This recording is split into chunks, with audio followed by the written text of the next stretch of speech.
Bonjour, je me présente, je m'appelle Mathilde. Je vais être là tout au long de vos apprentissages concernant le domaine numéro 3. Ces apprentissages vont se dérouler en trois parties. Première partie, la révision des notions. Deuxième partie, des exercices d'application pour être sûr de bien retenir ce que l'on a appris précédemment.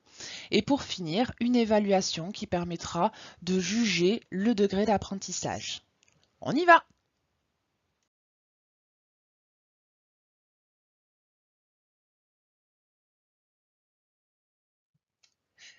Commençons avec l'ordinateur de bureau. C'est réellement le matériel informatique que vous rencontrerez le plus souvent en entreprise. L'ordinateur de bureau, ou PC, qui veut dire Personal Computer, se compose de 4 parties. Le numéro 1, c'est l'unité centrale, plus communément appelée la tour. Elle contient tous les composants électroniques qui permettent l'utilisation d'un ordinateur.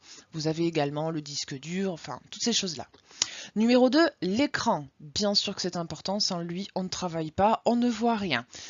Vous avez après en numéro 3 le clavier, donc qui nous permet la saisie, tout simplement, et la souris. La souris, donc qui me permet d'être le prolongement de ma main avec l'ordinateur. Sachez qu'on reviendra en détail sur ces deux derniers éléments un petit peu plus tard. Et maintenant, l'ordinateur portable, de plus en plus courant en entreprise. Il se compose lui aussi de 4 parties bien distinctes. En 1, vous avez l'unité centrale qui, elle, est placée cette fois sous le clavier. En 2, l'écran. En 3, comme dit précédemment, le clavier. La différence se situe au niveau du numéro 4 et de la souris, qui a été remplacée par un pavé tactile. Mais la plupart du temps, les gens prennent une souris additionnelle pour travailler plus facilement avec. Continuons avec les nouvelles technologies, des éléments usuels que l'on rencontre tous les jours. En 1, vous avez les tablettes. Les tablettes sont des écrans tactiles avec lesquels on peut travailler et ou jouer, bien entendu. En 2, nous avons plutôt les smartphones. Les smartphones sont différents des téléphones classiques car on peut se connecter à Internet et installer des applications dessus. Applications par exemple de géolocalisation, de scanner, de code barre, etc. Passons à la grande famille des périphériques. Nous allons commencer par celui de l'image. En 1, vous avez une imprimante dite multifonction, ce que l'on peut avoir à la maison ou en poste individuel en entreprise. En 2, vous avez un copieur. Alors un copieur, c'est une imprimante aussi, mais beaucoup plus grosse, puisqu'en principe, elle prend beaucoup de place. Elle permet la plupart du temps de faire des formats plus grands que la feuille standard A4, on peut aller jusqu'à du A3, voire plus. Elle permet aussi de faire des fax, des scanners, des envois de mails, etc. Très très présente dans le monde professionnel. En numéro 3, des appareils photo numériques.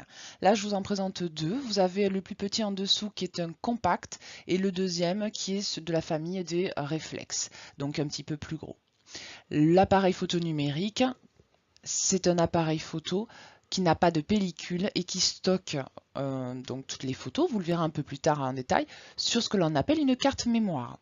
Et en 4, vous avez pour finir un vidéoprojecteur. Il nous permet de faire des réunions et de diffuser sur un mur ce qui est à l'écran.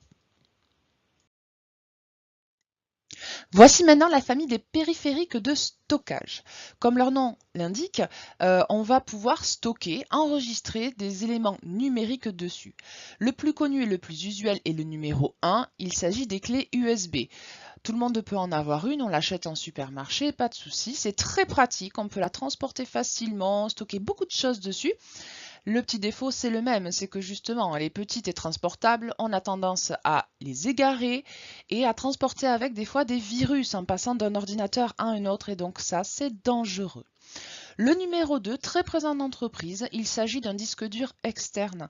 Un disque dur externe, c'est le même principe qu'une clé USB, sauf qu'il y a beaucoup plus de stockage dessus. On fait très souvent les sauvegardes de poste dessus. Numéro 3, j'en ai parlé à la diapositive précédente, il s'agit de nos cartes mémoire. La rangée du haut correspond à celle que l'on trouve très souvent dans les appareils photo numériques, il s'agit de cartes SD. Celles en dessous, des micro SD, se trouvent très souvent dans les smartphones et permettent d'étendre le stockage naturel du téléphone en question. Les périphériques audio sont tous les périphériques en lien direct avec le son comme leur nom l'indique. En numéro 1, vous avez le micro qui permet l'enregistrement de la voix. C'est ce que j'utilise à l'heure actuelle pour enregistrer ce message. En 2, vous avez les enceintes. Alors les enceintes, on les branche sur un ordinateur pour diffuser le son de l'ordinateur. 3, même concept que pour les enceintes vues précédemment, mais en façon, on va dire, plus individualisée. On ne partage pas. Soit je mets un casque, donc c'est plutôt celui de droite, soit je mets des oreillettes, celles de gauche, qui viennent s'insérer dans le conduit auditif. Attention, petite parenthèse, ne pas en abuser et pas un son trop élevé au risque de se détériorer l'oreille interne. Voilà, nous avons fini avec les périphériques. Alors, petit rappel tout de même de qu'est-ce que c'est un périphérique. On vient d'en voir plein, hein. On a vu des imprimantes, on a vu du stockage, on a vu des enceintes, etc.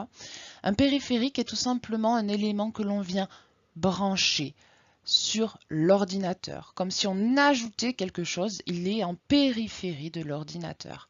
Donc il y en a plein, vous en utilisez, je pense, déjà en entreprise ou à la maison. Donc on vient de voir pas mal de membres de cette grande famille. Bien sûr, on ne les a pas tous vus, il y en a plein d'autres. Voici deux petits équipements très spécifiques aux entreprises que vous devez de reconnaître lorsque vous y êtes. En numéro 1, vous avez les caméras de surveillance. Alors de deux formats, on en voit des fois dans les deux cas.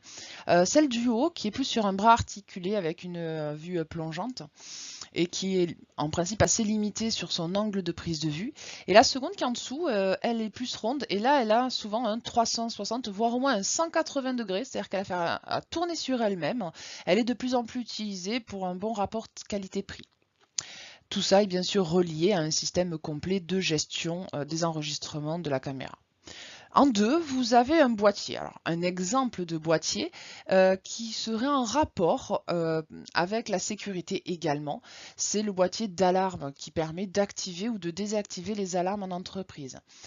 Très très fréquent dans les entrepôts où il y a du stockage ou dans des notions de sécurité d'information ou d'hygiène. On ne laisse pas rentrer n'importe qui. On va avoir des codes d'accès, on va avoir des conditions d'intégration dans un lieu. Donc voilà pour que vous ayez quand même une idée de ces deux petits boîtiers que vous pouvez rencontrer. Voilà, nous venons de faire un petit tour d'horizon des notions qu'il fallait connaître avant de continuer un petit peu plus loin. Nous avons vu donc les périphériques, les ordinateurs, ses composantes, quelques éléments que l'on peut voir en entreprise. Donc voilà pour les petites explications. Maintenant, nous allons passer ensemble à des petits exercices et des cas pratiques afin de bien consolider tout ça. À tout de suite!